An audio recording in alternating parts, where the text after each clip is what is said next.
In the game of life, at any given moment, we aren't always doing what we want. To eat, you have to find food, and it isn't always at our convenience. But even when it comes to things that we need to do, they're divided into things that are pleasant to do and things that make you want to rip your eyeballs out. For example, working a register where everyone around you has a nasty attitude and someone's always got something to say can make minutes feel like hours, whereas an interesting enough job where you have friends and you don't have to worry about what you say or do still might be difficult to get out of bed for, but while you're doing it, it's not that bad. When you've got to do something really frustrating and taxing to get by, there's not much you can do besides do what you have to while preserving as many resources as you can so that one day you might be able to do something different. But what interests me is how, when we live in decent conditions that afford us the freedom to either gain momentum and make things even better, or lose momentum until eventually conditions become worse, many people tend to the latter. And I've started to think that the reason for that is as simple as a lack of practice. When people talk about how to be more consistent and stack small actions into larger results, there are two main things that they tend to bring up. Planning, as in, what is your goal, how long will you take to achieve it, and what actions do you have to take to achieve your goal within that time frame.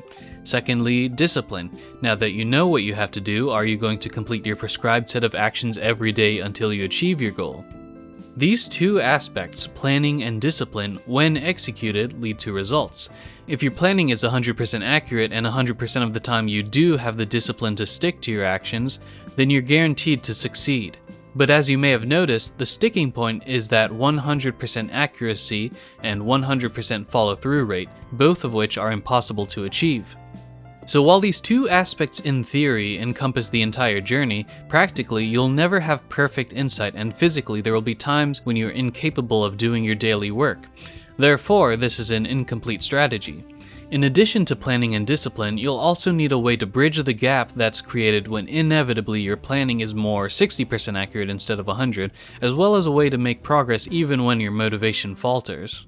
You need a way to make progress as effortlessly as breathing. The way you do this is by taking the actions that you need to do to get closer to your goal and condensing them into their most basic elements so that you can execute. For example, studying. First you need to learn new information, then you need to store it in your long-term memory. Finally, you need to remember it.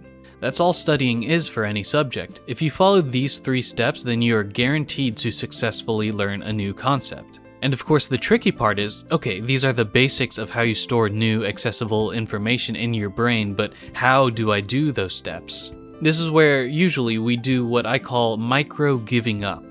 We go on Google or YouTube and look for someone to tell us how they do each of these things for whatever subject it is we're trying to improve at.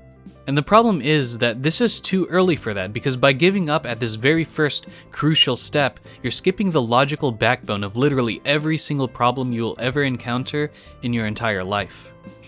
So we have to instead face the question as it is, using our brain to figure out where we have enough information to solve the problem and where additional information could be beneficial. Here's what that might look like for the studying example. Firstly, how do you learn new information? Well, learning something new is basically encountering a concept for the first time. So when you read your textbook and encounter a new concept, you're learning new information. When your professor tells you something that you didn't know before, you're learning new information. When you see something play out in real life for the first time, you're learning new information. So that part is solved, and it's pretty easy, and we have a lot of options. Next, how do you store something in your long-term memory? This one might be a little more challenging because it's not like you can just reach in your brain yourself and put it in the important files drawer. But by definition, long-term memory is different from short-term memory, so we already know what we can't do. We don't want to cram it over and over and remember it for 5 seconds, because that's what you do to remember something a moment later, like when you glance at your credit card number because you're too lazy to take it out of your wallet while you order pizza.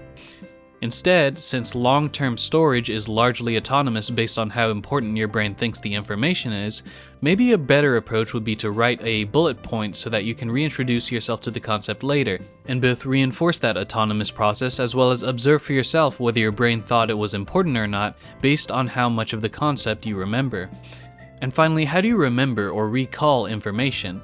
After all, we're not just putting it in our brain. The whole point of studying is that when you need the information, you know that you need the information, you know that you know the information, and you're able to retrieve it.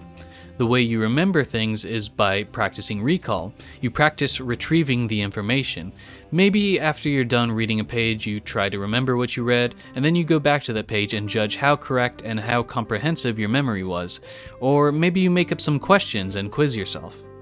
Now that we have all these options, you can pick whatever is most convenient to you at any given time, or here's where you can go online and try other people's ideas.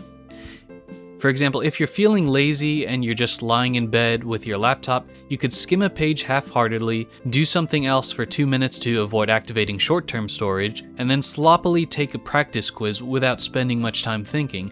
Maybe you get 100%, maybe you get an 80, or maybe you get 50% or less correct.